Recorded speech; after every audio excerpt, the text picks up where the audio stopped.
In my dreams, I walk free in the city streets. 2,500 days plus 50 weeks. Doing hard time for these WikiLeaks. Trying to bring the truth out, man, it only gets you weak. And then they gag you. You don't get to speak. And when you get the leak, they try to hit the leak. The masters of the masses, they want this shit to street. That's why my middle finger's up to these sick elites. Playing on a regular. You keep the messenger. Free speech is the freedom of press. Take your deepest, darkest secrets, never leave them unsaid. If I'm a thief, then I'm a thief for the people you dread. The people want the red, while the blue you keep them in bed. Seeking the sheep, keep them asleep, deceiving the weak. Keep seeking the leech till you cease, and I see your defeat. Until I'm deceased underneath a freezer red sheet. Become a dead man, then I hit the switch and release. Goldman Sachs, Goldman Sachs, Goldman Sachs is your creditor.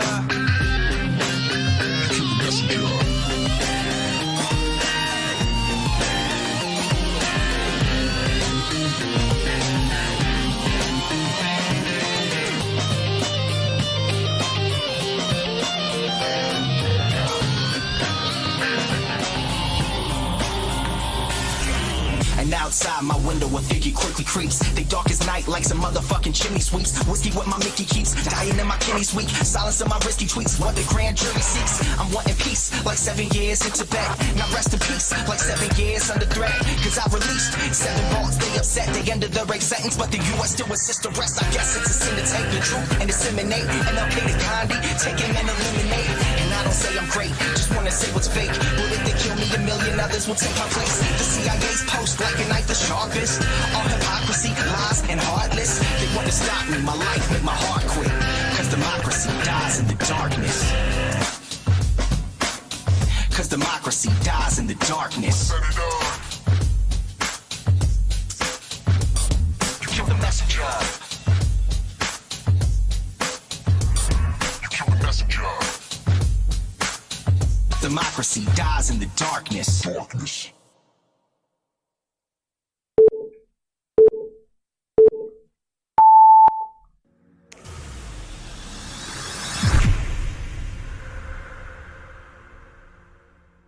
Hi everyone, impromptu live stream, baby. Impromptu this is. Hi everyone in the chat. I can't imagine why any sane person would vote for Change UK, says Venus Left. Neither can I, but that's not to say I would have a go at somebody for voting that way. Yeah, I would. Who am I kidding? Of course I have. You vote Change UK, then you vote for the status quo, because that's why it's just a ridiculous name for a political party, Change UK. They stand for the same as you've gotten for the last 40 years. That's what Change UK stand for. We've been mugged off for far too long, says Stu Call. The establishment are working against the people's time for change. Get rid of them. Here, here. The reason I wanted to do this live stream today is because of this. Because the latest polls that have come out over the last few days are really tough reading if you're a member of Labour or Conservatives, because they are losing support left, right and centre. Now this is Westminster voting intention. This is from an Ipsos Mori poll. Now full disclosure here, before anybody comes down on me on polls, yes I know polls are there more to influence opinion than they are there to inform it. I know that. But there's no doubt that there is something in this. And to be honest, I think that is going to be a little bit higher, because that's the newly formed Brexit Party, of which Nigel Farage is the face of it. And honestly, I think it's more than that.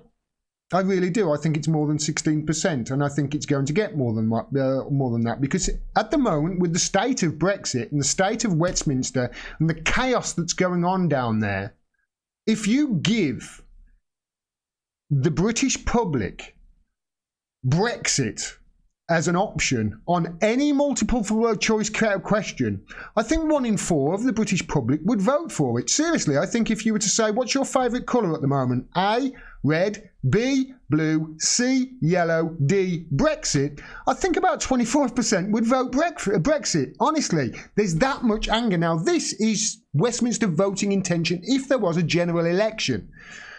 If that was extrapolated out, by the way, North and the Midlands Yeah, Labour were going to get screwed, by the way, coming up in elections. But that would actually lead to probably a minority government for Labour, propped up by maybe the Lib Dems or even the SNP or Brexit, whoever they can make a deal with. They would definitely be the largest party. And the Tories, that would be their worst result in history. It would end. And I would suggest it's probably going to be worse than they think it's going to be. It really is that bad. I mean, I've shown how Conservative CLPs are holding their own votes of no confidence in Theresa May at the moment, just trying to distance themselves from her as much, because they know on the ground, going doorstep to doorstep at the moment, they're getting nothing but anger. I feel sorry for them. I really do, going out there campaigning for Conservatives and Labour at the moment, because I know if Labour turned up at my door, I would tear a strip off them. Now that's if there was a general election, and now obviously we've got the European elections come up. Here's the European voting intention. The voting intention for the European elections coming up. I'm going to make sure I'm voting in these. I didn't in the last ones. I'm making sure I'm voting in these. You know why? Because I'm what they call I've got a reason to vote. I'm a motivated voter. I'm a fuck you to the establishment. I'm a motivated voter. And I suggest those people are highly motivated and will come out to vote. So again, I suggest 30% in these EU elections. It's going to be way more than that. Honestly, I think 25% of people would vote Brexit if the question was, what is your favourite food? Steak, lasagna, pasta, Brexit. 25% of people would vote Brexit.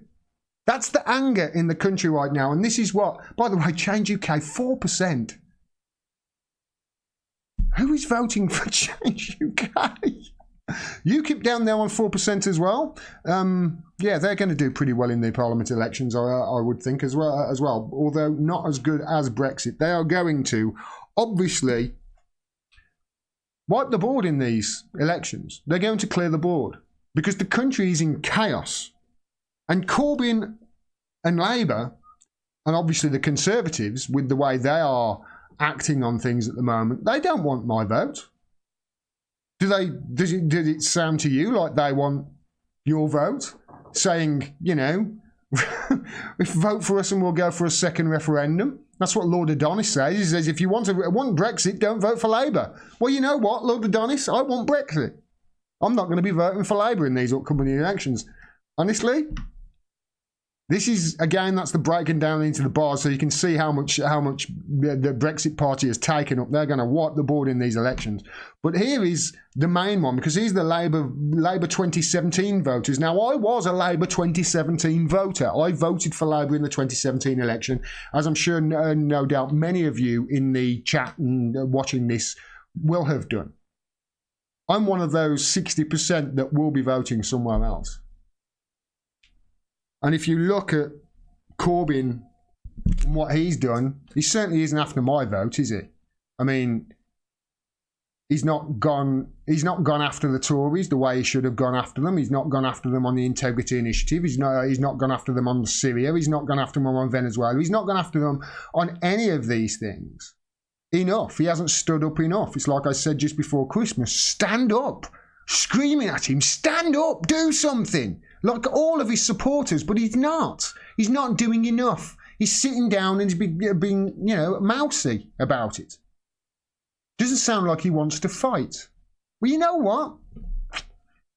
Well, Brexit party, they seem like they want to fight. You can see why they're looking more and more attractive to people. And then there's the whole, you know, if you look at MPs in the House of Commons and you look at which MP would I say is closest to my way of thinking and speaks, you know, my kind of words and my kind of rhetoric, what I think a politician should be standing up for and talking, it's Chris Williamson. He's the person who's closest to my heart. And what have Labour done? They've railroaded him and steamrolled him out of the party and suspended him based on a ridiculous accusation of anti-Semitism from anti-Semites, from racists, because these are people who are sticking up for the anti-Semitic treatment of Palestinians. Those same people are sticking up for the anti-Semitic treatment of Palestinians by Israel. But no, they're going after Chris Williamson. And did Jeremy Corbyn stand up for it to him? What did he say? Nothing. Nothing other than nothing. The bare minimum. And it's always the case, isn't it, with Corbyn and Labour? It's the bare minimum while these Tories are in power. They're certainly not going after my vote. And they don't want to give you Brexit. They certainly don't sound like they want it. I want to go back as well to something else. I want to talk about something else as well. Because it's not just, you know, the voting intention that shows the anger at Brexit and the anger at it not being implemented. It's not just the voting intention. Now remember, the reason they don't want to give you Brexit is because, like I've been saying all along, it leads to, quite possibly, probably some people say, I'm in that camp probably, would lead to the breakup of the United Kingdom because of the issue with Northern Ireland. And that's what they're trying to stop. That's why they don't want to give you Brexit. But the thing is, even if they solve the Northern Ireland issue and do come up with a Brexit somehow, you know what? Scotland's going to vote to get out. It might be closer this time, considering we've had 2 or 3 years of absolute unbelievable leadership, if you can call it that, from Westminster, and also a hell of a lot more anti-Scottish sentiment since then from the Conservatives government. Theresa May saying the other day, you know, going after Nicola Sturgeon the other day when she gets asked a question in it. And then you look at Wales, because Wales have been totally fucking ignored during these Brexit negotiations. Totally ignored. And Wales are a bit pissed off. Rightly so, by the way, if you ask me. Rightly so. They're a bit pissed off with what the inaction that's been going on down in there in Westminster, and the fact that they've been ignored, to the point where Adam Price, who is the leader of Plaid Cymru, let me just bring my frame up. The Plaid Cymru leader, Adam Price, says the issue of Welsh independence has now entered the political mainstream. Just listen to this. And when you listen to it and you listen to his reasons, you think, he's got a point. You want independence from Westminster, but not Brussels. Can you just explain that contradiction? Well, I think it's very simple, isn't it? I mean, you know, we've seen the way that the Republic of Ireland, that is an independent member of the European Union, as a small nation, has been treated in the European Union, treated with respect, feted with solidarity and support by all the other members. Compare and contrast that with the way that Wales, as a small country, has been treated over the last 3 years within this other union, the so-called United Kingdom, completely ignored. And it's not just me saying that, it was the Labour First Minister for Wales on a visit to London the other day, saying that, you know, basically Wales does not matter one jot in the corridors of Whitehall and Westminster. And that's not just reflected in Brexit, it's reflected right across the piece. That is the sentiment from the leader of Plaid Cymru. I don't blame him for feeling that way. I really don't.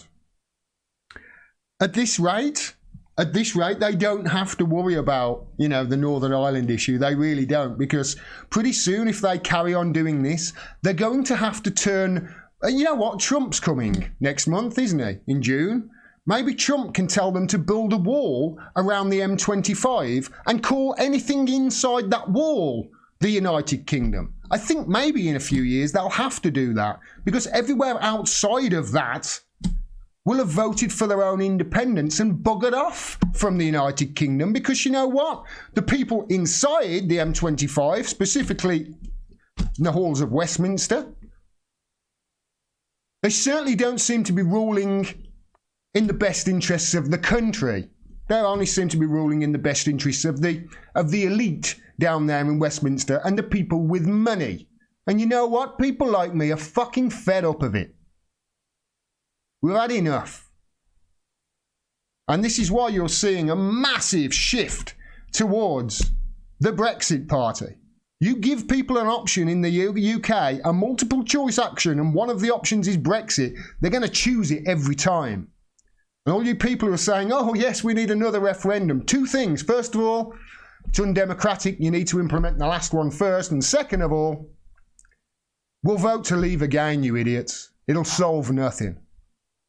I'm going to go to the chat and see what everybody's going to, how everybody else would vote, because you know what? Corbyn, Labour doesn't want my vote. I certainly am not going to vote Tory. I can't see me voting UKIP. What am I left with? Lib Dems, Green, and Brexit. I'm certainly not voting Change UK and Chuka-Ramuna. If you think about it, the only party on there who closely represents my view in these European elections is the one at the very top. And you know what? I think that is conservative. I think it's going to be more than 30%. I wouldn't be surprised if it's pushing 50 by the time the results come in a week or so. Or what is it? Is it 2 weeks away? I can't remember now. Let's go to the chat, see how you guys think.